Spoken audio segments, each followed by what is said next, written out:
price of one. We have Marco. And I said, come on, let's go see the fake news and enjoy ourselves. Get a couple of nice questions. How are you?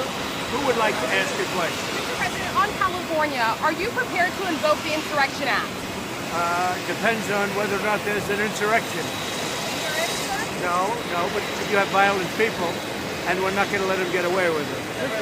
Even if you don't plan to invoke the Insurrection Act, do you plan to send troops to Los Angeles? What? Even if you're not planning to invoke the Insurrection Act, do you still plan to send troops? Well, we're going to have troops everywhere. We're not going to let this happen to our country. We're not going to let our country be torn apart like it was under Biden. What is the bar for sending Marines to The bar is what I think it is. I mean, if we see danger to our country and to our citizens, we'll be very, very strong in terms of law and order. It's about law and order. Sending active duty Marines on the table, sir.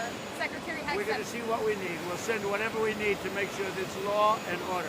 Mr. President, do you foresee those protests spreading to other cities, Chicago, New York, for example, in the next few days? Yes, we're going to be watching it very closely. And when they spit at people, you know, they spit. That's their new thing. They spit, and worse, you know what they throw at them, right? And when that happens, I have a little statement. They say, they spit, we hit.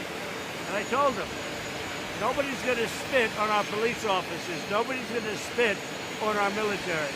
Series of California officials could face federal charges if they stand in the way of the deportation. Something that Holman may have suggested. If they stand in the way of law and order, yeah, they will face charges. Thank you very much.